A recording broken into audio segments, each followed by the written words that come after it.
Voy a hacer la presentación del doctor Rodrigo Riaño. El doctor Rodrigo Riaño es psicólogo de la Universidad Católica de Colombia, especialista en psicología clínica, máster en neurociencias del Instituto de Neurociencias y Salud Mental de Barcelona, España, Universidad Oberta de Cataluña.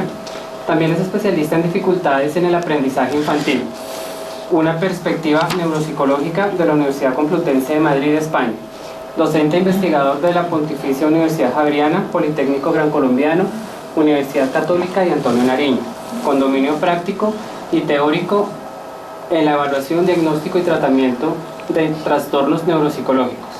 También tiene conocimientos especializados acerca de las bases neurobiológicas y genéticas de los trastornos mentales, neuropsiquiátricos y neuropsicológicos, y también es investigador y autor de varios artículos en neurociencias, con experiencia en el ejercicio docente y en el uso de las nuevas tecnologías de la información como mediaciones pedagógicas. Actualmente es asesor consultor del Instituto de Neurociencias Aplicadas INEA. Doctor, bienvenido. Ahorita, muchas gracias. Buenas noches a todos y a todas. Perdón, si que no me voy a enredar con el cable. Que bueno, más adelante ya se verán que tengo también mis problemillas neuropsicológicos. Bien, me excuso, ya empecé, ¿ves? Me excuso por la llegada. Estaba hace mucho rato, estaba muy pocas cuadras, aunque no lo crean, pero bueno, muy difícil la cuestión. Pero bueno, finalmente ya estamos acá también, y la idea de este espacio es que tengamos un momento para dialogar acerca de este tema que es como tan interesante, ¿no? El tema del síndrome de Tourette, sobre todo asociado, bueno, vamos a hablar de síndrome de Tourette obviamente al principio, hacer como algunas indicaciones básicas del síndrome y demás, pero después nos vamos a meter o vamos a empezar a socializar la cuestión que está vinculada con el tema de la atención, es decir, la dificultad que, pues como el síndrome de Tourette clásicamente está vinculado a problemas atencionales, a dificultades que tienen que ver con la atención, pues entonces vamos a meternos un poco al análisis de ese tema de la atención. Me imagino que de pronto acá hay varias personas que estuvieron en el congreso de INEA, o bueno, los que no han estado en el congreso, los congresos de INEA en gran parte también se trabaja mucho este tema precisamente del déficit atencional. Y entonces lo que queremos el día de hoy es abordar esa dificultad atencional que tienen los niños con síndrome de Tourette desde diferentes perspectivas. Digamos que como neuropsicólogo, pues yo podría meterme como solamente con la parte de estimulación cognitiva que se podría hacer en la atención, pero digamos que el mensaje para mis colegas los neuropsicólogos es que si hacemos solamente estimulación cognitiva no vamos a hacer nada, ¿bien? Porque lo que se requiere acá es una intervención pues ecológica, ¿no? Una intervención que incluya diferentes dimensiones. Entonces lo que se quiere es que analicemos diferentes dimensiones de la intervención que se podría hacer en el niño con síndrome de Tourette, y poco a poco ir hilando cómo esas intervenciones van teniendo un efecto positivo sobre los aspectos atencionales, ¿bien? Y no solamente atencionales, sino sobre otros aspectos, como por ejemplo los aspectos comportamentales, ¿no? Entonces que también eso va a tener un efecto sobre eso, porque nosotros cuando hablamos de la atención, pues es un proceso que es además grandísimo, complejo, que involucra todo el cerebro, ¿no? Pero cuando hablamos de intervenir la atención, al generar estrategias que generan un efecto, pues una intervención sobre la atención, de manera indirecta, bueno, o directa, muy directa de pronto, se termina afectando la conducta, el comportamiento, por una razón muy, muy sencilla. Desde la neurobiología la voy a decir, ¿eh? Una razón muy, muy sencilla. Las áreas cerebrales que están implicadas en los procesos atencionales son las mismas áreas cerebrales que están implicadas en los procesos comportamentales. Es decir, tenemos unas regiones que son la corteza prefrontal ventromedial, que sería la región interna de la corteza prefrontal, es decir, que esta es mi corteza prefrontal, ¿no? Pero por dentro, que es la prefrontal ventromedial, están los centros que tienen que ver con la atención sostenida. Y en esta región, que es por encima, está la región orbital, que se llama orbital porque está encima de la órbita de los ojos. Están los centros de la inhibición de la conducta, ¿no? Entonces, estos centros que tienen, bueno, y está acá la planeación, la organización, el monitoreo en la corteza dorsolateral, todo eso que tiene que ver con la atención, directamente está relacionado con el comportamiento. Es decir, Si yo inhibo la conducta, no solamente dejo de molestar en el salón, sino que pongo atención. Bien, entonces eso de alguna forma va a tener un efecto directo sobre la conducta. Entonces vamos a hablar de esos aspectos que involucran atención, comportamiento y demás para tratar de tener una visión más ecológica de este síndrome de Tourette y bueno, que tengamos también espacio a la discusión, preguntas y demás, es decir, cómo aprovechar este escenario para esto. Bien, entonces, pues hemos titulado la ponencia Atención oportuna del trastorno del déficit de atención comórbido al síndrome de Tourette. Bueno, ya mi nombre es Rodrigo Riaño, ya hicieron además una gentil presentación. Entonces vamos a comenzar.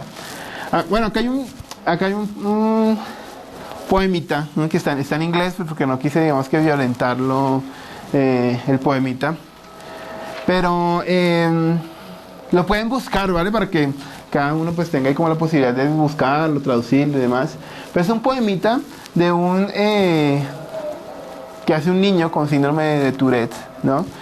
Y se llama Los animales dentro de mí. Los animales que hay dentro de mí, ¿bien? Entonces empieza, es un poco para que vayamos sintonizándonos con lo que se siente tener el síndrome, ¿bien? Porque pues el síndrome lo podemos definir muy rápido, lo vamos a definir ahorita muy rápido, que son un par de cosas. Pero ¿qué se siente? ¿Qué siente el niño que tiene síndrome de Tourette? Es decir, ¿qué pasa por dentro, no? Porque uno dice, sí, tics vocálicos y tics motores. Sí, pero por dentro, ¿qué pasa, no? Entonces, voy a ir saltándome cosas, ¿no? Dice que siente arañas dentro de mí, ¿no? Arañitas dentro de mí, ¿no? Que siente un canguro dentro de mí, siento un canguro dentro de mí, un canguro que me hace saltar, ¿no? Bien. También va poniendo colores, ¿no? Una araña que me hace sentir negro, un canguro que me hace sentir café. Siento una rana dentro de mí, una rana, ¿no? Entonces una rana, imagínense una rana dentro, ¿no? Un canguro, una araña, una rana, porque no es uno, son todos los animales dentro de mí. Un canguro, una araña, una rana dentro de mí, una rana que me hace sentir verde, ¿eh? Y él le va diciendo, ¿no? El nombre de la araña es Tourette, el nombre del canguro es Tourette, el nombre de la rana es Tourette. Bien, siento un caballo dentro de mí, siento un tigre dentro de mí, ¿no? Entonces son muchos animales, ¿no? Los que este niño siente dentro de él. ¿Y qué hace que él sienta que de alguna forma su conducta y su comportamiento pues no depende de él necesariamente, ¿bien? Es decir, la forma en la que él se comporta no depende de él, sino depende de los animales que están dentro de él, ¿bien? De este gran tigre que está dentro de mí, dentro de él, ¿no? Dice, bueno, y además hace rum, es decir, hace rugir. Por acá hay más animales, ¿no? Y entonces, al final, bueno, del poema, de la descripción que hace, dice, después de la descripción que hace de este niño tan complejo, que posee tantos animales dentro de él, dice, su nombre es Justin, ¿no? Que es el nombre de este niño que hace el escrito, ¿no? Entonces, con esto empezamos, digamos que con una posición, bueno, yo soy muy de la neurobiología, pero obviamente como psicólogo, pues una posición un poco humanista de la cuestión, ¿no? Es decir, de la situación. Es un trastorno que afecta a los niños, ¿no? En estas primeras 2 décadas de la vida, sobre todo en las primeras 2 décadas donde se manifiesta el síndrome de Tourette, pero que genera una afección psicológica, una afección psíquica, ¿no? Es decir, afecta la estructura yoica del niño, pues porque es como si tuviera dentro de mí un montón de cosas que no soy yo, ¿bien? Entonces, si yo tengo una araña dentro de mí, si tengo un sapo dentro de mí, si tengo un canguro dentro de mí, si tengo un caballo dentro de mí, si tengo un tigre dentro de mí, pues es como si tengo un zoológico adentro y es muy difícil de controlar, ¿no? Es decir, imagínense que uno los tuviera en la casa, del patio de la casa, el caballo, el tigre y demás, pues es decir, es difícil de manejar, ¿no? Y si están dentro de uno, pues es muy difícil de manejar. Y esa es la situación, o ese es el panorama con el que nos enfrentamos cuando tenemos a un pequeñito de estos que estamos evaluando, por ejemplo, con síndrome de Tourette, ¿no? Es decir, es un niño que con la voluntad para querer hacer muchas cosas, pero con poca capacidad para dominar su cuerpo y su mente para poder hacer lo que quiere hacer, ¿no? Entonces, bueno, esto era un poco un abrebocas para sintonizarnos con el síndrome. Algunos aspectos básicos del síndrome. Entonces, es un trastorno neuropsiquiátrico. Cuando hablamos de neuropsiquiátrico es porque tiene una base biológica, es decir, involucra aspectos biológicos y afecta la conducta y el comportamiento, que se presenta regularmente en 2 décadas de la vida. Entonces involucra la presencia de tics motores, que esa es la definición, tics motores acompañados al menos de un trastorno vocálico, ¿no? Que ahí aparece un poco para tener en cuenta para los diagnósticos diferenciales. Entonces es diferente tener un trastorno de tics simple, es decir, un niño que tiene tics motores por X o Y razón, a tener un síndrome de Tourette, que es el tic motor acompañado siempre de al menos un tic vocálico. Si no hay ese binomio de tic motor con tic vocálico, pues digamos que no es un síndrome de Tourette. Es decir, para que sea síndrome de Tourette tiene que estar presente los 2 tics. Si no, es un síndrome de tics. Bien, que hay otra clasificación que es síndrome de tics. Es decir, niños que presentan tics, ¿no? Si nos ponemos a esculcar por allá en el cerebro, ¿dónde está el rollo? Es decir, ¿dónde está la cuestión que podría explicar un poco el trastorno? Entonces tendríamos que irnos a las profundidades del cerebro, es decir, no en la corteza cerebral, porque uno diría, bueno, si es un síndrome motor, de pronto es el área motora primaria, el área premotora, algo está mal por allí. Y no, resulta que la cuestión no es cortical, la cuestión es subcortical. Es decir, la cuestión es en el interior del cerebro, en una estructura, digamos, maravillosa, porque pues decir, a los que nos funciona bien, maravillosa, que son los ganglios basales, que son unos núcleos grises que se encuentran al interior del cerebro, bien, hacia la parte de adelante del cerebro, que esos ganglios basales están encargados de la regulación de los actos motores. La regulación de los actos motores. Porque nosotros tenemos otras áreas cerebrales implicadas en los procesos motores. Por ejemplo, tenemos las áreas motoras primarias, que son áreas de la corteza cerebral frontal, de la parte frontal, que se encarga de enviar las órdenes para que yo mueva esta mano. Bien, enviar las órdenes para que yo mueva este dedo. Bien, enviar las órdenes para que yo mueva la pierna. Bien, está el área premotora, también la parte frontal, un poco más adelante, que se encarga de coordinar. Bien, es decir, que si yo voy a escribir, entonces coordina que el movimiento que haga sean movimientos relacionados con la mano derecha, que es con la que escribo, y no con el pie. Bien, de esa manera me sale la escritura. Entonces programa y ejecuta. Pero siempre se necesita de la presencia de los ganglios basales, porque los ganglios basales están relacionados con la regulación. Es decir, que el movimiento que yo haga sea un movimiento regulado, controlado, ¿no? Equilibrado, incluso dentro del contexto también que hay. Entonces los ganglios basales van a tener ese papel importante. Entonces cuando se habla de neurobiología del síndrome de Tourette, se piensa mucho en los ganglios basales como una estructura que se encuentra afectada, ¿no? en este síndrome, y que por esa alteración del funcionamiento de los ganglios basales se presentan esos problemas de regulación. Y ese problema de regulación se manifiesta en un tic. Fíjense, un tic motor o en un tic vocálico. Bien, un tic motor que puede ir desde encoger el hombro a tics muy complejos como estar permanentemente agachándome a recoger algo. Bien, que sería un tic ya un poco más complejo. Un tic vocálico que puede ir desde un leve carraspeo, un tic vocálico, eso es un tic vocálico, que puede ir desde el leve carraspeo hasta la coprolalia. ¿No? Es decir, donde niños el tic vocálico es decir muchas groserías, ¿no? Es decir, no tener la regulación para poder retener eso. Entonces, pues ese es el síndrome de Tourette, ¿no? Digamos que eso desde la parte etiopatogénica y un poco la descripción neurobiológica y la descripción, pues, la taxonomía neuropsiquiátrica que se hace es eso. Es decir, es un síndrome que se presentan síndromes motores, tics motores con tics vocálicos siempre en compañía. Porque si no están en compañía es un síndrome de tics, que es otro trastorno. ¿Bien? Que también involucra los ganglios basales, es decir, también, pero es otro trastorno. ¿Ahí vamos bien? Bien. Entonces, bueno, acá nos están Yo por ahí tengo dibujitos y cositas que he recolectado pues, de internet y cositas así que también salen. Dibujito ahí de una carpetica, de la carpetica de Olga del síndrome de Tourette.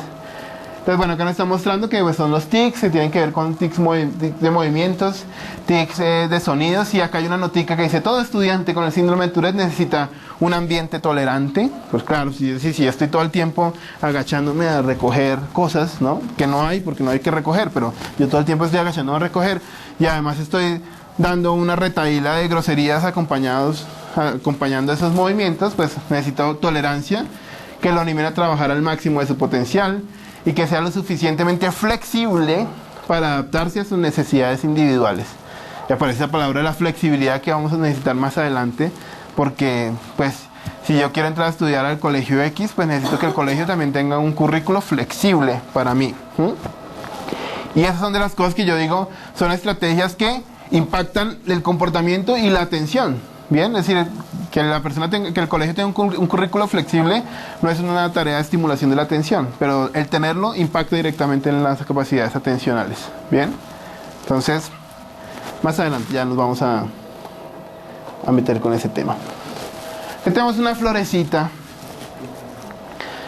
que es una florecita, digamos que no muy bonita en cuanto a contenido, porque son todas las posibles comorbilidades del síndrome de Tourette.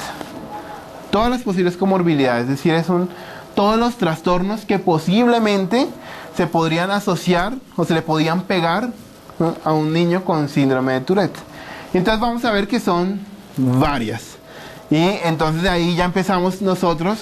La idea de esta florecita es que desde aquí nosotros empecemos a pensar y a ponernos un poco en los zapatos de estos niños e imaginarnos, porque me imagino que a todos nos interesa imaginarnos la vida de este niño en un colegio, con todas las cositas que hay acá. Bien, entonces, voy a empezar acá por este lado. Síndrome de Tourette, bueno, tiene asociados déficit de memoria, problemas de memoria.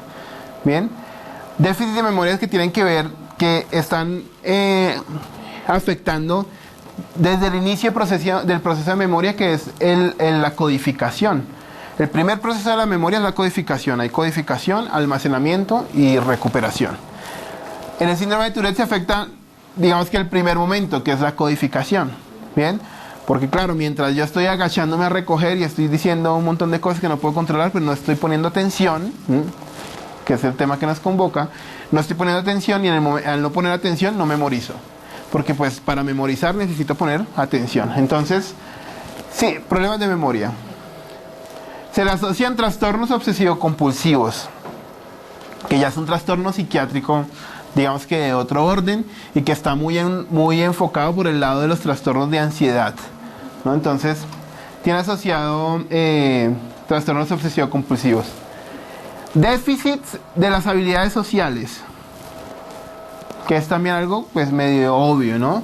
Es decir, los niños les queda difícil establecer unas buenas redes sociales y unas buenas relaciones sociales, porque en gran parte su autoestima está muy vulnerada, y al estar muy vulnerada su autoestima, pues entonces va a ser muy difícil también sentir que tiene la capacidad de vincularse con otros niños. Ahorita más adelante vamos a ver un dibujito que pinta una niña con síndrome de Tourette. Vamos a ver el comentario que pone, que nos habla de totalmente de su autoimagen, su autoconcepto y su autoestima. Entonces uno dice, wow, es decir, claro, por eso tiene déficit en habilidades sociales, es decir, tiene una dificultad para vincularse. Desórdenes del estado del ánimo, pues porque cuando uno tiene un trastornillo como este y ve que Pepito, Juanito y Andreita juegan maravillosamente enfrente de uno en el parque, pero yo como que no me puedo meter ahí y demás, pues obviamente eso genera una alteración del estado del ánimo. Es decir, me lleva a que tenga sentimientos o síntomas depresivos, ¿no? Entonces hay una alteración del estado del ánimo, que es una alteración que va más enfocada a la parte depresiva, ¿no? Más que la parte eufórica, maníaca, pues porque no hay mucho por tener euforia acá en este síndrome. Bien, sino que va más enfocada a la parte depresiva. Dificultades relacionadas con el aprendizaje, pues porque teniendo estas dificultades atencionales y de memoria, pues eso impacta inevitablemente estos aspectos que tienen que ver con las habilidades académicas, la lectura, la escritura, el cálculo, ¿no? Porque si a mí me falla la atención y la memoria, que ya por ahí me dijeron memoria y esto tiene que ver con la atención, pues entonces me va a generar problemas de aprendizaje. Problemas relacionados con las habilidades visoperceptuales y motoras. Entonces se ha encontrado que en las habilidades de cálculo espacial, por ejemplo, las habilidades visoconstructivas también se encuentran afectadas en estos niños. La función ejecutiva, es decir, la capacidad de planear, organizar, monitorear, inhibir la conducta. Entonces, todo esto que nos permite, digamos que llevar un día a día normal, o bueno, dentro de lo esperado, controlado, pues regulado, porque nosotros llevamos un día a día regulado, ¿no? Es decir, planeamos qué nos íbamos a poner, cómo nos lo íbamos a poner, qué íbamos a hacer, con quiénes almorzamos, ¿no? Es decir, todo ese tipo de cosas las podemos organizar, cómo vamos a hacer nuestras tareas, qué notas estoy tomando ahorita, ¿no? Por qué estoy tomando esas notas. Entonces, todo eso lo podemos hacer. Pero cuando a nosotros se nos afectan procesos básicos como la atención, entonces se nos empieza a afectar todo lo que tiene que ver con el funcionamiento ejecutivo. Problemas de integración sensorial. Entonces, estos niños incluso también puede ser explicado por las dificultades atencionales.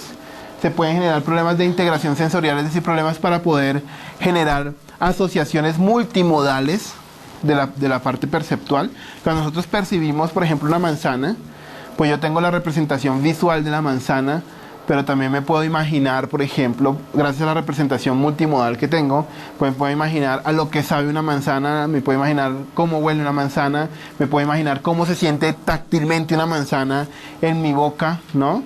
Entonces tengo una integración multimodal, una integración sensorial de todas las señales sensoriales. Un segundito. Ah, se fue el sonido.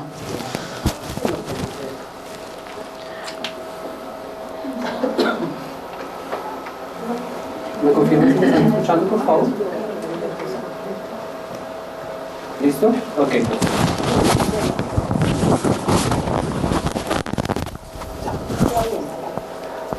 Bien. Entonces, esas disfunciones en la parte de integración sensorial, obviamente lo que hemos venido hablando, y el tema central, el déficit de atención, hiperactividad, obviamente asociada a la incapacidad para inhibir la conducta. Y ahora que no puedo ver acá, wow, no alcanzo a ver lo que dice. No alcanzo a ver lo que decía ahí en ese. Desorden. Sí, desorden, algo, pero ahora no veo muy bien lo que dice acá. Bueno. Si más adelante de pronto lo desciframos, ya lo vamos anotando. Pero entonces son diferentes alteraciones y diferentes trastornos que se vinculan al síndrome de Tourette, es decir, que se van asociando al síndrome de Tourette. Y entonces, pues esto es lo que complejiza el panorama cuando nosotros estamos evaluando a este niño, y sobre todo cuando vamos a generar las intervenciones, ¿no? Porque cuando vamos a generar las intervenciones vemos que, bueno, ahora este es el panorama, digamos que más gris, no todos los niños con síndrome de Tourette tienen todo esto afectado, pero digamos que de a poquito se puede ir impactando todas esas dimensiones, ¿no? La dimensión de la memoria, la dimensión de la atención, la dimensión de la función ejecutiva y demás. Entonces, a la hora de pensar en la intervención, pues yo tengo que pensar en una intervención que va a atacar lo cognitivo, es decir, la memoria, la atención, se fue la diapositiva. Bueno, yo creo que ya vendrá Jorgito a ayudarnos, que se fue la diapositiva. Pero bueno, mientras llega Jorgito. Entonces, tengo que ir pensando en la intervención cognitiva, que digamos que sería la primera que pensaría el neuropsicólogo, ¿no? Lo cognitivo, la atención, la memoria, la función ejecutiva. Pero también tengo que pensar, por ejemplo, la parte comportamental. Venga, es que está deprimido.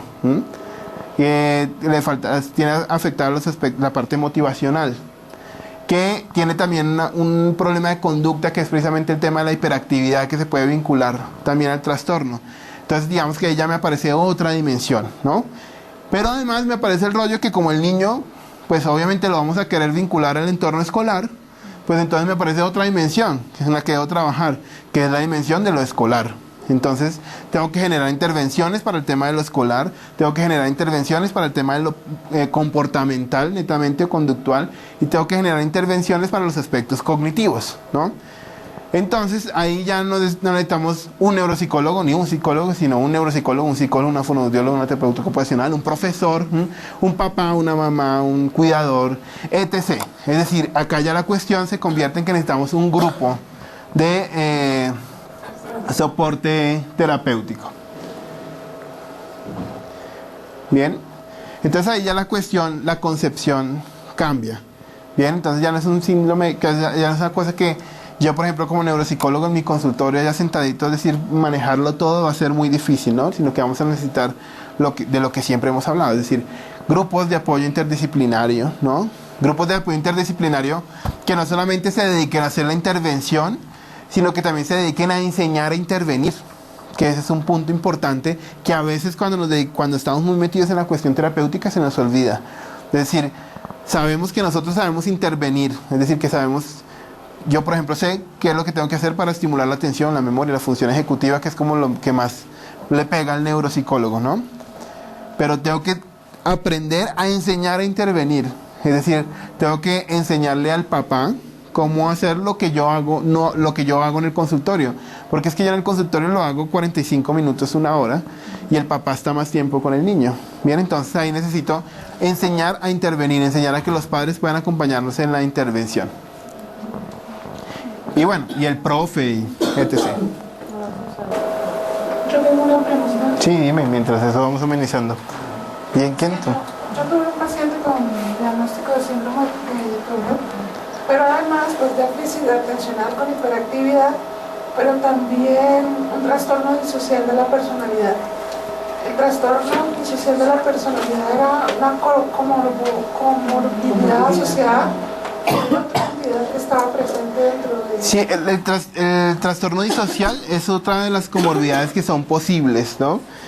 Precisamente, digamos que la diapositiva que seguía creo que hablaba de eso, precisamente de la posibilidad de que se me vinculen ese trastorno disocial de la personalidad, que es muy comórbido precisamente con el trastorno de déficit de atención e hiperactividad, el trastorno posicionista desafiante. Digamos que es normalmente cuando está el TDAH es muy posible que se presente una triada que es un poco oscura, que es TDAH con trastorno disocial y trastorno oposicionista desafiante, ¿no? Entonces, como son entidades que son tan cercanas, incluso algunas investigaciones proponen que no son entidades separadas. Gracias, Rita. Que no son entidades separadas, sino que son un continuo. Es decir, que es la misma entidad patológica que podría ser un espectro, más bien. Entonces, que es la misma entidad patológica que podría moverse entre un espectro. Estoy hablando de estos tres: TDAH, trastorno disocial y trastorno posicionista desafiante, ¿no?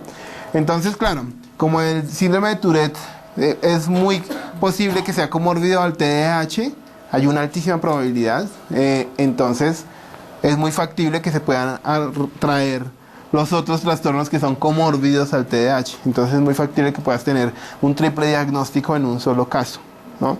Así que tengas Tourette, TDAH y trastorno disocial. Y el trastorno disocial en gran parte también es explicado por otras variables psicológicas, es decir, por toda la carga psicológica que genera el síndrome como tal. Entonces también pues eso puede llevar a que se presente un trastorno como este.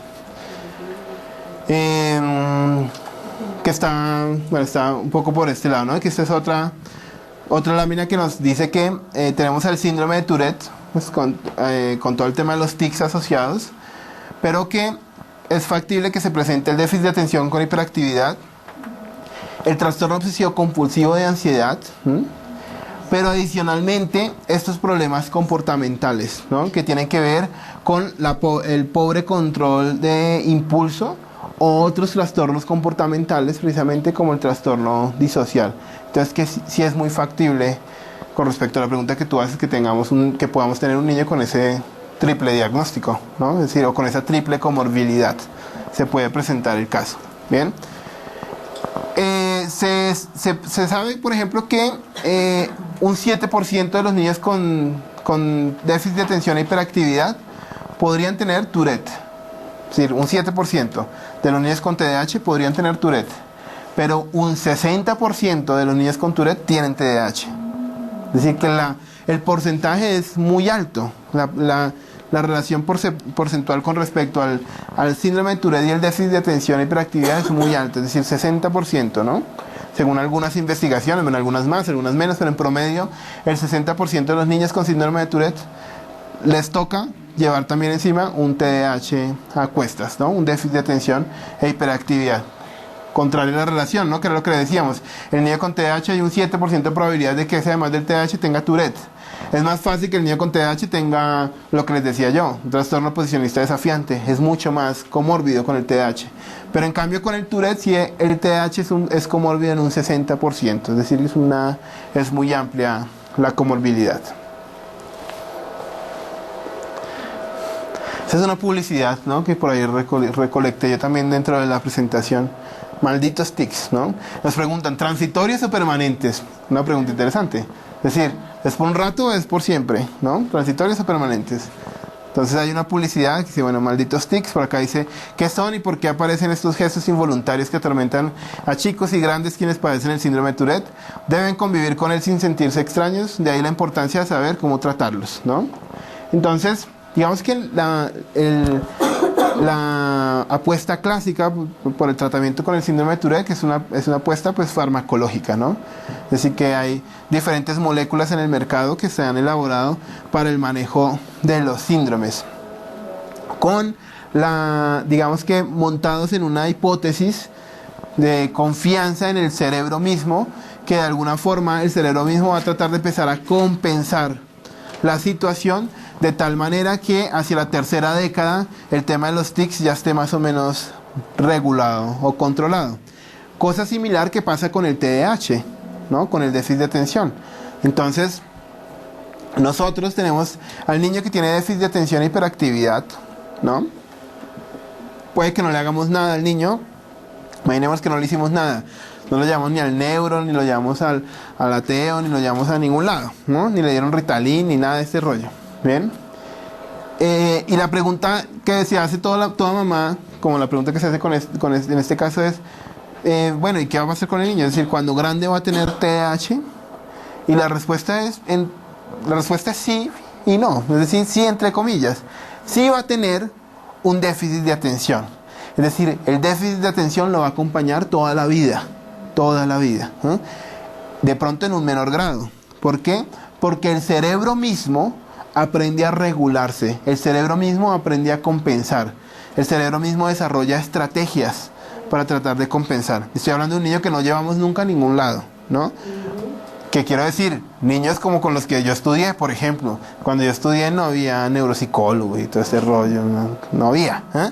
Entonces el chino, pues sí, la mamá le da un par de correazos, el profesor un par de calvazos, se perdía todo, perdía un par de cursos y demás, pues se graduaba y ahora es gerente de algo, ¿no? Es decir, no pasa nada, ¿bien? Claro, siempre con un pequeño problemilla de atención que lo va a estar acompañando y un problemilla de impulsividad, porque siempre en el déficit de atención, el problema de atención y la impulsividad lo van a acompañar por siempre, ¿bien? En una menor medida, porque el cerebro va a empezar a manejar un poco la cuestión. ¿Y qué pasa? ¿Qué hace el cerebro? Pues como el cerebro ha madurado y obviamente el niño ha crecido, entonces compensa y reduce el tema de la hiperactividad. Entonces la persona ya no es tan hiperactiva, o por lo menos socialmente no se ve tan hiperactiva, ¿sí? Es gerente de algo, estoy pensando en uno en particular, es gerente de algo y hace muchísimas cosas que eso, pero claro, como es gerente dicen, no, pues que es el gerente, ¿sí?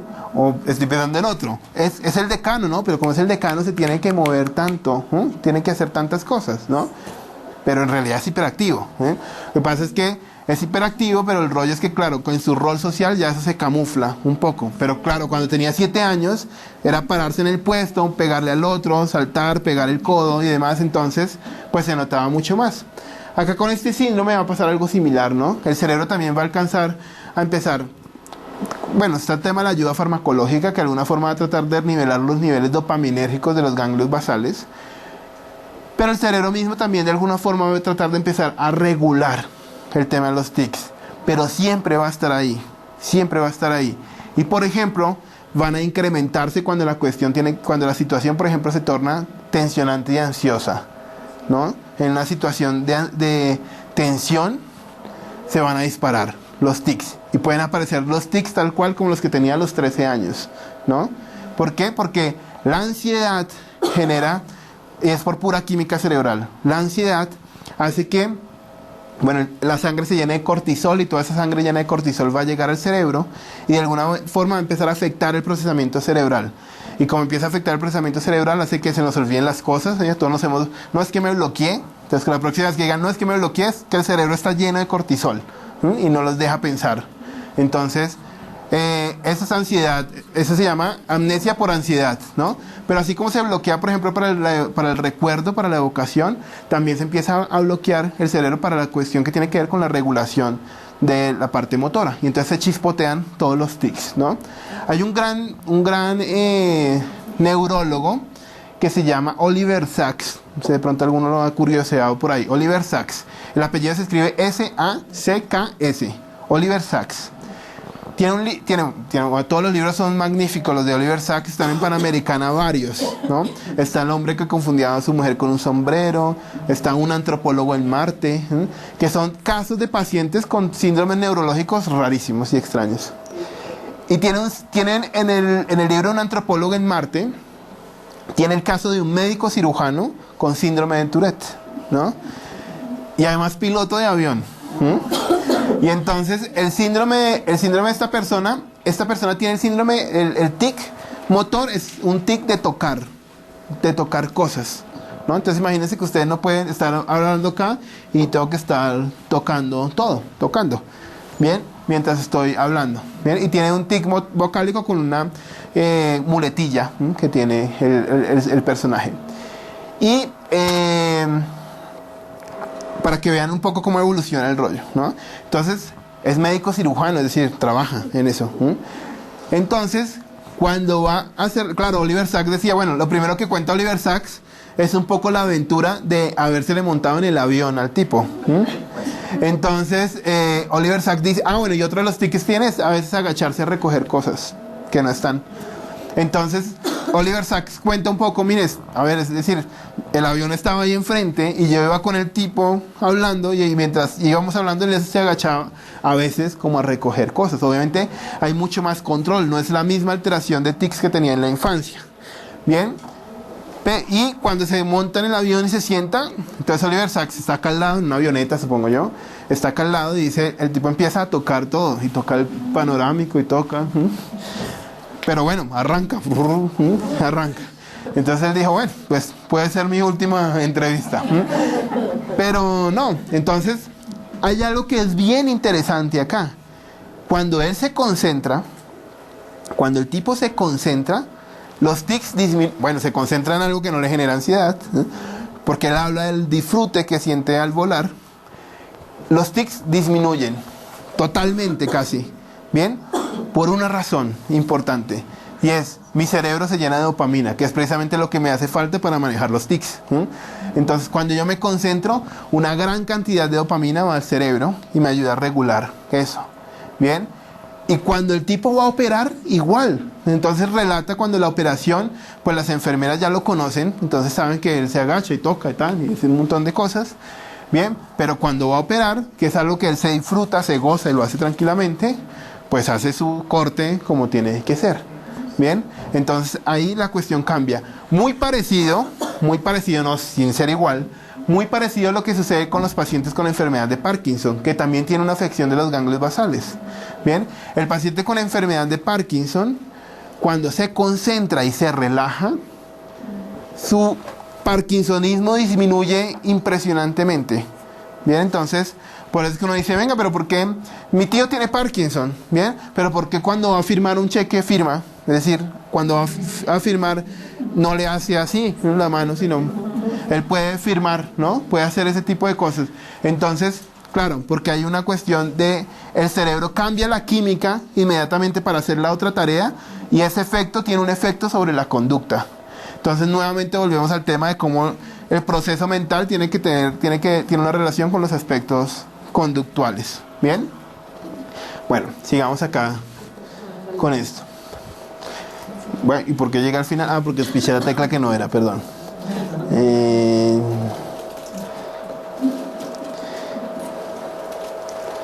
Acá. Bueno, acá ya no lo vemos muy bien, pero que está el dibujito pequeñito, pero bueno, les cuento que es un dibujito de una niña con síndrome de Tourette, y dice que el Tourette nos hace especiales, que nosotros tenemos diferentes tics, y entonces es para que lo que les decía un poco de ver la configuración psíquica del niño o de la niña. Dice, la gente con síndrome de Tourette no puede hacer cosas como las demás, las cosas como las hacen las demás personas. Es decir, ella como niña con síndrome de Tourette dice, yo como síndrome de Tourette no puedo hacer las cosas como las hacen las demás personas. Es decir, los 24 amigos del salón hacen las cosas de una manera diferente a como yo las hago. Bien, pero en el fondo también está diciendo, a mí me gustaría hacerlas igual. Es decir, a mí me gustaría, o sea, jugar fútbol igual, jugar a la pelota igual, jugar la lleva igual, jugar el tingo tango igual. Es decir, me gustaría, pero no lo puede hacer. Y entonces eso nos habla un poco de cómo se empieza a afectar los aspectos psíquicos de la persona o el niño con síndrome de Tourette. Y entonces aparece otro rollo del que no habíamos hablado, pero que es importantísimo en el tema de la intervención ecológica e integral de síndrome de Tourette: el bullying.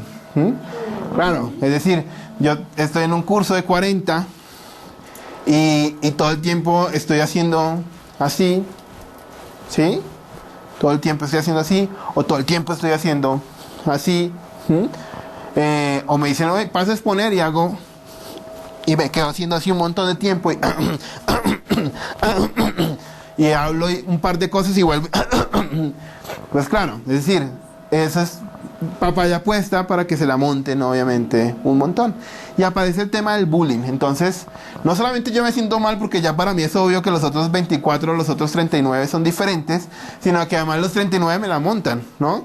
Entonces eso afecta totalmente el tema de la autoestima, ¿no?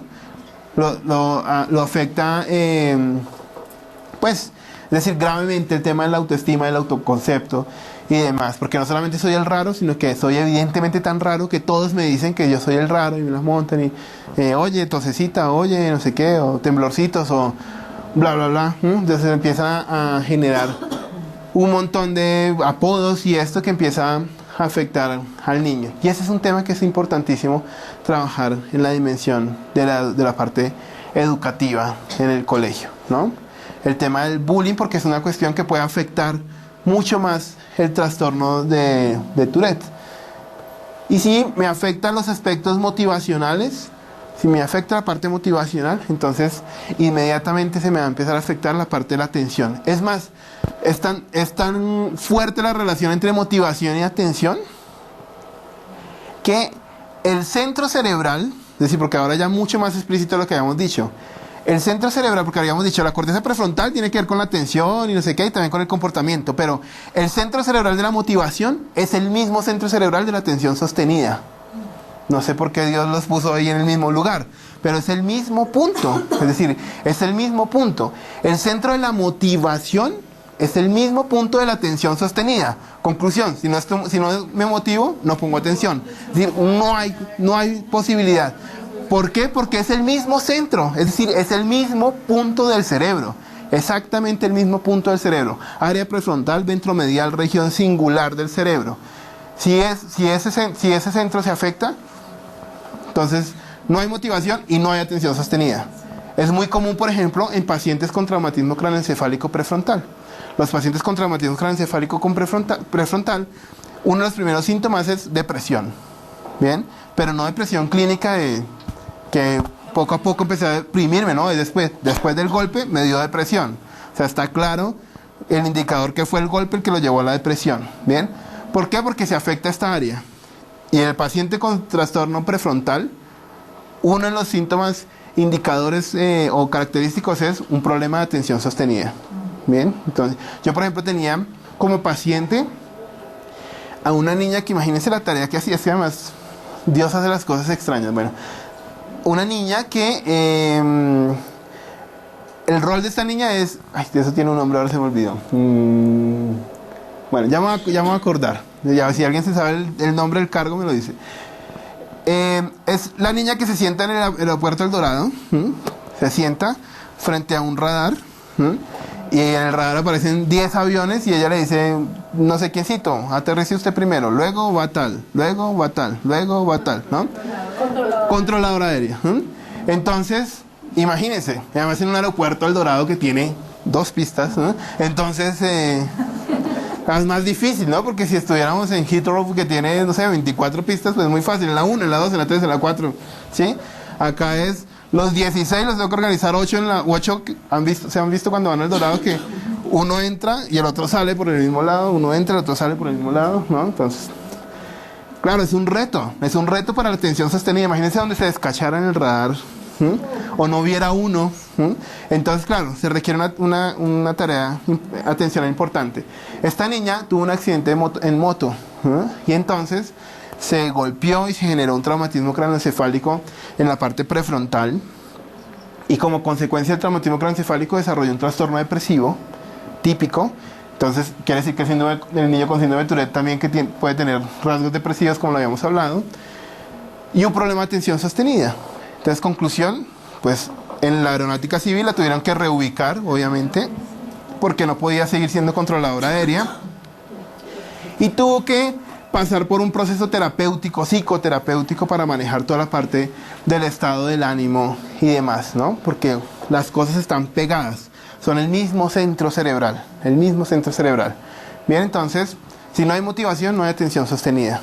Por eso, en INEA, por ejemplo, se hacen unos talleres que se llaman talleres para el manejo de la motivación y la atención, es decir, porque las dos cosas van pegadas, motivación y atención van pegadas. Bien, entonces aparece lo que les decía, que aparecen diferentes dimensiones, después de ver todo este panorama, diferentes dimensiones en las que nosotros podemos intervenir o debemos intervenir. Y la primera dimensión de estas es la dimensión en la parte escolar, ¿no? Que eso es algo que nos interesa mucho, bien, porque pues estos niños están vinculados ahí al tema del colegio. Entonces es un librito que se llama así, Educando al Tigre. Es un libro especializado en temas de manejo de niños con síndrome de Tourette, ¿no? Y un poco lo traje esta carátula porque pues ahora bueno, tenemos al tigrecito, al canguro, a la araña, al caballo, tenemos a ese niño mezcla de animalitos en el colegio, y ahora yo como rector del colegio, yo como coordinador del grupo de apoyo terapéutico, yo como psicólogo, como fonoaudióloga, como terapeuta ocupacional, bueno, es decir, yo que hago parte, como profesor, que hago parte de todo este equipo que está alrededor de este niño, ¿cómo voy a hacer para que el colegio de alguna forma sea un entorno que me permite, recuerdan que la primera diapositiva, que sea flexible, que sea tolerante? ¿Cómo voy a hacer para que el colegio sea eso? Entonces aparecen diferentes estrategias. Yo por acá tengo anotadas algunas, entonces me voy a leer acá un poquito de este documento, que no sé si se los pasaron. Bueno, ahorita le preguntamos a Jorgito. No. Bueno, y si no, bueno, ahorita les dejo mi correo, o les dejo esto y lo fotocopian, bueno, es que si yo ahorita, o Jorgito ahorita me ayuda a organizar eso. Y entonces, en la escuela, pues tenemos, digamos que 3 dimensiones importantes. La primera dimensión de apoyo que yo tengo o de intervención que yo tengo que dar en la escuela, pues es toda la parte que tiene que ver con los aspectos comportamentales, pero no comportamentales que se centran en el comportamiento del niño, sino intervenciones comportamentales que se centran en mejorar la relación entre el niño y los docentes. ¿Sí? Que uno diría, oiga, no, primero manejemos lo del niño, no. Y mire que no empecé por la estimulación cognitiva, ¿no? Yo como neuropsicólogo me habría podido ir por la atención, no sé qué, no. El colegio. Y en el colegio, intervención comportamental. Pero la intervención comportamental no para el niño. Claro, al niño le vamos a dar intervención comportamental, obvio. Pero inicialmente no es la más importante. La más importante es una intervención comportamental para mejorar la relación entre el niño y el docente. Es decir, que haya una relación dinámica y fluida entre el niño y el docente, ¿no? Que haya, se manejen todo esto de cooperación docente, niño, docente, coordinación de actividades docente-niño, niño-docente. Hay una, como una corriente que tiene que ver con las intervenciones positivas, también muy del lado de la psicología positiva, en donde, bueno, yo soy de formación cognitivo-conductual, bueno, un poco más conductual, pero pues poco a poco me he ido revelando. Pero la cuestión es, digamos que, claro, el modelo conductual es, digamos que es el que de entrada uno le dice, no, es muy efectivo, porque el modelo conductual como es tan contingente, entonces es muy efectivo, ¿no? Venga, usted hace esto, refuerzo, usted hace esto, castigo, no sé qué, tal. Pero la intervención positiva de comportamiento positivo elimina el tema del castigo. Es decir, no castigo, que no quiere decir, no quiere decir alcahuetería, no castigo, es simplemente recompensa por metas específicas que se proponen. No se cumple una meta, no hay recompensa. Que uno podría ser el castigo. Pero la cuestión es una intervención basada en la recompensa. ¿Bien? Por una cuestión muy sencilla. Posiblemente en otro caso yo les diría, no, eso se ve como de pronto no. Si es el niño pataletudo, pero que no tiene ningún problema, castíguelo. Es decir, quítale el Xbox y quítale lo que quiere y demás. Pero en este caso no, por algo que ya hablamos. La recompensa le pega directamente al tema de la motivación. Y si le pegamos el tema de la motivación, yo le puedo manejar un poco más después el tema de la atención sostenida y demás y eso, ¿no? Entonces por eso el tema de la recompensa, el tema de un manejo que vincule la recompensa. Entonces, lo primero es eso, técnicas, por ejemplo, de grupo, de terapia cognitiva, manejar el tema de las creencias y expectativas que tienen los profes, es decir, sentarse con el profe, el psicólogo del colegio, sentarse con el profe y preguntarle, venga, ¿usted qué expectativa tiene del niño? ¿Bien? ¿Qué expectativa tiene? ¿Usted cómo se lo imagina? ¿Le genera dificultad? ¿Le genera frustración como docente? Puede pasar que uno como docente no tenga las herramientas para manejar el caso, para manejar el niño. Eso genera una cierta frustración, pero yo no la sé expresar porque nadie se ha sentado conmigo a decirme, venga, cuénteme usted cómo se siente, ¿no? Y entonces termino, no sé, montándosela al chino o a otro, o ignorándolo, o etc., ¿no? Entonces, ese es un punto que es importante, ¿no? Y uno a veces se olvida porque uno dice, no, pues el profe es profe, debe saber cómo maneja la cuestión, y no. Es decir, es muy importante que haya una intervención con él. Y esto, por ejemplo, en los grupos de apoyo es importante, ¿no? Es decir, venga, hoy reunión de los profes de quinto, incluso para otros casos, ¿no? Reunión de los profes de quinto para tratar de hablar de X cosas, ¿no? Y tratar de que haya un poco de catarsis de la cuestión, ¿bien? Porque hay profesores que están muy cargados, ¿no?